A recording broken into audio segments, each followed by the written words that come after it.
আসসালামু আলাইকুম। বিএনপির দুইটা রূপ, মানুষেরও দুইটা রূপ থাকে, আমারও আছে, আপনারও আছে। আমরা যা বলি, যা দেখাই, যা প্রকাশ করি, তাহা কি আমরা? না, আমরা যা গোপন করি, যা প্রকাশ করি না, সেটাই আমরা। কিন্তু সেই আমরার মধ্যে যেটা গোপন করি, লুকাই, সেটা দরকার আছে। সব কিছু তো প্রকাশ করা যায় না। সব কিছু প্রকাশ করে দিলে এই সমাজ টিকবে না, ভেঙে চুরে চুরমার হয়ে যাবে। সব সত্য যদি আপনি প্রকাশ করেন, কিছু সত্য গোপন করতে হয় সমাজকে টিকায় রাখার জন্য। আমি কি বলতেছি নিশ্চয়ই আপনারা বুঝতেছেন। কিন্তু একটা দলের কি তেমন চরিত্র থাকা উচিত যে মুখে এক কথা বলুম আবার ভিতরে অন্য জিনিস? নিশ্চয়ই সেটা উচিত না। যাই হোক, একটু অতীতে ফিরা যাই। জামাতে ইসলামের সর্বোচ্চ নেতা গোলাম আজম সাহেবের যে বিচারটা হয়েছিল, এটা আপনারা জানেন। জেলখানাতে ওনার মৃত্যু হয়েছে, উনি ইন্তেকাল করছে। ওনার বিরুদ্ধে কি অভিযোগ? উনি রাজাকার ছিলেন, এটাই তো অভিযোগ। শেখ হাসিনা এই বিচারটাই করছে। এবং ওনার একটা ছেলে ছিল আবদুল্লাহ হিল আমান আজমি। ওনাকে আর্মি থেকে বের করে দেওয়া হয়, মানে রিটায়ার্ড। উনি বাসায় ছিলেন। এক রাত্রে ওনাকে বাসা থেকে তুলে নিয়ে যাওয়া হয়। তারপর আর কে খুঁজে পায় নাই, কেউ খুঁজে পায় নাই। 8 বছর পর, এই 5ই আগস্টের পর ওনাকে আমরা আবার সামনে পাইছি। হায়াত রাখছে আল্লাহ, বাইচা গেছে। এখন দেখেন, ওনাকে বাংলাদেশ সরকার, আমাদের মাননীয় প্রধানমন্ত্রী নিজের হাতে ওনার ব্যাজ টেস্ট লাগাই দিছে। উনি লেফটেন্যান্ট জেনারেল হয়েছে। অফশোর থেকে আইসা এই যে পদোন্নতি, এটা একটা বিশাল ব্যাপার। এবং ওনাকে ক্ষতিপূরণ হিসাবে অনেক টাকা দেওয়া হয়েছে। ওনার যে চাকরির জীবনে যে বেতন ভাতা পাইতো যদি চাকরি করত, সেই হিসাব কইরা সেই টাকাটাও দেওয়া হয়েছে। এবং এক্সট্রা 1 কোটি টাকা দেওয়া হয়েছে, যেহেতু উনি জেলখানায় ছিল, জুলুম হয়েছিল, এই পুরস্কারটা ওনাকে দিছে।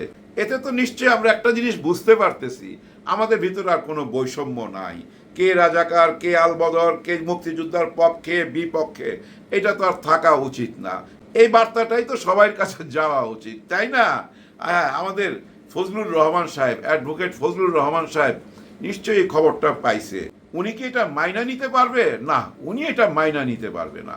রাজাকারের ছেলেকে এত বড় সম্মান দেওয়া হবে, এইটা কি উনি মাইনা নিতে পারে? মাইনা নিতে পারে না। আরো অনেকেই মাইনা নিতে পারে না, সরাসরি বলে না, আকার ইঙ্গিতে বলে।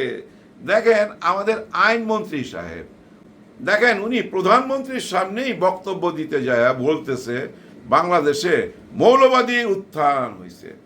এই মৌলবাদী কথাটা কিন্তু সাধারণ কথা না, এটা অন্যদিকে ইঙ্গিত করে, কিন্তু এর আসল অর্থ কিন্তু পজিটিভ।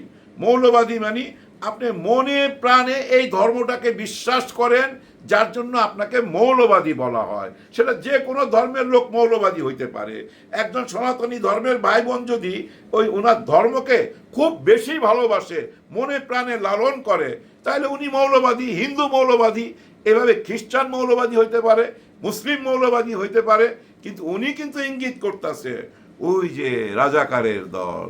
হ্যাঁ, ওই জন্যই কথাটা বলতেছে, তো মুখে বলতেছে না। কে বলতেছে? সোজা সাজা মানুষ ফজলুর রহমান, অ্যাডভোকেট ফজলুর রহমান, বীর মুক্তিযোদ্ধা ফজলুর রহমান। উনি বলতেছে, উনি সোজা সাজা বলেই বলতেছে। কিন্তু যারা মুখে এক কথা আর ওই যে ভিতরে একটা রূপ, প্রথমে যে গল্পটা করলাম, মানুষের দুইটা রূপ থাকতে পারে, কিন্তু একটা দলের দুইটা রূপ থাকবে কেন? দলের নেতাদের দুইটা রূপ থাকবে কেন? উনি এই ধরনের কথা বলবে কেন? বলার পিছনে কারণ আছে। একটু অতীতে যাইতে হবে। এবার কি আর হাসপাতালের ভিতরে একটু ঢুকতে হবে। সেদিন বিকালবেলা আমাদের ডাক্তার শফিকুর রহমান স্যার গেছিলেন বেগম খালেদা জিয়াকে দেখতে এই হাসপাতালের ভিতরে। অনেকক্ষণ ছিলেন ওখানে, দোয়া দরুদ পড়ছে। সন্ধ্যার দিকে উনি যখন বাইর হয়ে চলে গেল, আমরা দেখলাম ঠিক তার 1 ঘন্টা পর লন্ডন থেকে একটা বার্তা আসলো। ঠিক ওই দিনই, আপনারা মিলাই দেখেন, ওই দিনই তারেক রহমান সাহেব বলছিল বাংলাদেশে মৌলবাদীর উত্থান হয়েছে। জঙ্গি শব্দটা বলে নাই, মৌলবাদীর উত্থান হয়েছে ওই দিন বলছিল। তাকে বলতেছে যে ওনার মাকে একটু আগে দেখে আসলো, দোয়া পড়ে আসলো। ওনাদেরকে ইঙ্গিত করতেছে মৌলবাদী হিসাবে, যার জন্য এখন এই নেতাদের অনেকেই এই কথাটা বলে। কারণ উনি তো ওনার ওই কথাটা উইথড্র করে নাই, উনি তো বইলা ছাইরা দিছে, যেভাবে বইলা ছাইরা দিছিল গুপ্ত গুপ্ত, ওই যে গুপ্ত, আর কিন্তু উনি গুপ্ত বলে নাই। কিন্তু মাঠ পর্যায়ে সবাই ওই গুপ্ত নিয়ে বহুদিন আমরা সময় কাটাইছি। কিন্তু এই যে মৌলবাদী মৌলবাদী এখনো বলা চালু রাখছি। আমরা আসলে বলতে চাই কি, ওরা রাজাকার রাজাকার, ওরা জঙ্গি জঙ্গি, ওরা ইসলাম নিয়া ধর্ম নিয়া ব্যবসা করে, এগুলাই বলতে চাই আমরা। আর ওইটারই সারমর্ম হচ্ছে মৌলবাদী। বইলা শান্তি যদি পান বলতে থাকেন, কোনো অসুবিধা নাই। বর্তমানের জনগণ, এই দেশের মানুষ আর আগের মতো ঘুমায় নাই, তো জেগে উঠছে, সব কিছু বুঝতে পারে। যার জন্য অনুরোধ করবো এগুলা বলা বন্ধ করেন, এই বিবাদটা তৈরি করেন না, হজম করতে পারবেন না তো এই জেনারেশনের সাথে টক্কর দিয়া খুব একটা বেশি দূর আগাইতে পারবেন না। আপনারা যেটা বলবেন মুখের উপরে জবাব দিয়ে দিবে। তো ওরা বেয়াদব, আমরা বলি বেয়াদবি না করলে তো ভাই জবাব দেওয়া যায় না। আর জবাব দিতে গেলে ভাই ওই যে গালি ফালি চলে আসে, ওই গালি নিয়ে কত কিছু ঘইটা গেল, দেখলেন তো। এই জেনারেশন হচ্ছে মৌমাছির মতো, বুঝছেন? ঢিল দিবেন বাঁচতে পারবেন না, হ্যাঁ একটা ঢিল মারবেন 10টা খাইবেন। এই জেনারেশন এরকমই। দেখেন না, আমাদের প্রধানমন্ত্রী বলছিল দুর্নীতির টুটি চাইপা ধরুম, এখন ওইটারে ব্যঙ্গ কইরা লিখতেছে দুর্নীতির বিচি চাইপা ধরুম। কারণ কি জানেন, সরকার যতটুক আগায়, যতটুক সুনাম কামায়, যত কিছু ভালো কাজ করে, সব ধ্বংস হয়ে যায়। কাদের জন্য? ওই যে মাঠ পর্যায়ে ওইসব শয়তানগুলার জন্য সব কিছু ধ্বংস হয়ে যায়। এখন দেখেন ওই যে বিচি চাইপা ধরাটাকে মিলাইছে টুটি চাইপা ধরার সঙ্গে, টুটি চাইপা ধরার সঙ্গে বিচি চাইপা ধরা মিলাই দিছে। দুর্নীতির টুটির কথা বলছে, ওই টুটি কই থাকে? ওই বিচির মধ্যে থাকে। এইটা নিয়ে এখন প্রচুর ট্রল হচ্ছে। আপনি যতই ভালো কাজ করেন না কেন, মাননীয় প্রধানমন্ত্রী যতটুক আগায় যান না কেন, আপনার টাইনা নিচে নামায় নিয়ে আসবে কে জানেন?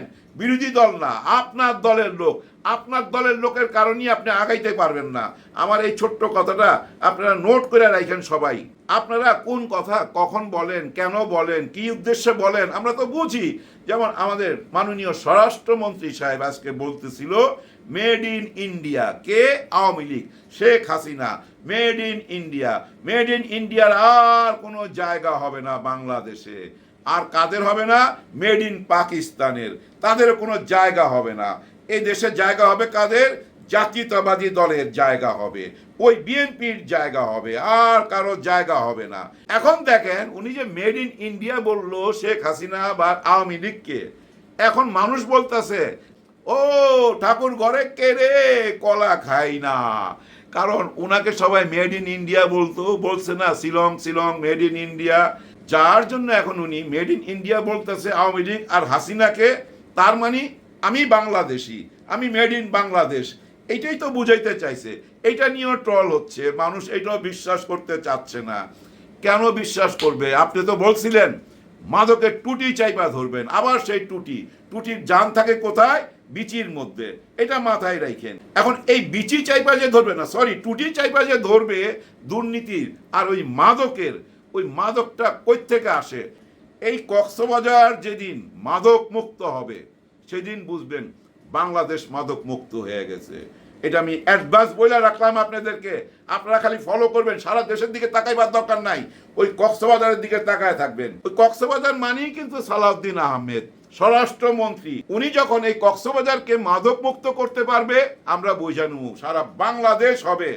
আমাদের মাননীয় প্রধানমন্ত্রীর খুইলা বলা উচিত, হ্যাঁ খুইলা বলা উচিত। আপনার কার্যক্রম সব কিছুতেই মনে হয় পজিটিভ পজিটিভ, কিন্তু আপনাদের লোকজনের কথায় মনে হয় নেগেটিভ নেগেটিভ। এই যে দুইটা রূপ বিএনপির, কোন রূপটা আমরা বাইচা নেবো? আপনি নিজের হাতে আমান আজমিকে যে সম্মানটা দিচ্ছেন, এরকম সম্মান কি আপনার দলের লোকজন দেয়? দেয় না। আপনার মনের কথা তারা নিশ্চয়ই বুঝতে পারে না, তাদেরকে আগে বুঝান। নাইলে হবে কি জানেন, আপনার সমস্ত অর্জন ধূলিসাৎ হয়ে যাবে। একটা ছোট্ট গল্প বলে শেষ করে দিতেছি। এক গাধা আর এক কুকুরের গল্প। দুজনে দৌড় দিবে, দৌড় দিয়ে যে আগে যাইতে পারবে সে সিংহাসনে বসবে। কেউ কিন্তু মাইন্ড করবেন না, কুকুরের সাথে কারো আমি তুলনা করতেছি না, এটা একটা গল্প। আর কুকুর হচ্ছে ভাই সবচেয়ে আপনজন, সবচেয়ে বিশ্বস্ত প্রাণী। বাঘের বাচ্চা বললে খুশি হয়, কিন্তু বাঘের কাছে যাইতে পারবেন, সঙ্গে সঙ্গে থাবা মাইরা খায়া ফেলাইব। আর এই কুকুর আপনার জীবন রক্ষা করবে, আপনার পাহারা দিবে, আপনার বন্ধু, সে অর্থে নিবেন। ওই কুকুর আর গাধা দৌড় দিছে, যে আগে যাবে সিংহাসনে বসবে। গাধা দৌড়ে যায়, ভাই সিংহাসনে বৈশা গেছে, বৈশা এদিক তাকায় ওদিক তাকায়, কুকুর ভাইরে দেখে না, আমার ভাইটা গেল কই। কিছুক্ষণ পর দেখে হাঁপাইতে হাঁপাইতে ওই কুকুরটা আসছে। কি ভাই তোর এত দেরি কেন, তোর গায়ে খামছি কেন? হ্যাঁ, ওই কুকুরের গায়ে খামছি, রক্তাক্ত কামড়। ওই কুকুর তখন ওই গাধার কাছে কাইন্দা কাইন্দা বলতেছে, আমার জাতি ভাই আমাকে রাস্তায় আটকাইছে, প্রত্যেক মহল্লায় মহল্লায় বাধা দিছে আমার জাতি ভাইরা, ঘেউ ঘেউ করে আমার কামড়াইছে, আমার সময় নষ্ট করছে, প্রত্যেকটা মহল্লা পার হইতে গিয়ে আমি বাধাগ্রস্ত হয়েছি, যার জন্য সিংহাসনে বসতে পারলাম না। দেখেন, সে নিজের জাতি ভাইয়ের জন্য সিংহাসনে বসতে পারলো না, পথে পথে বাধাগ্রস্ত হইল। এরকম যদি বাধাগ্রস্ত হইতে থাকে কোনো সরকার, কেউ তো আগাইতে পারবেন না।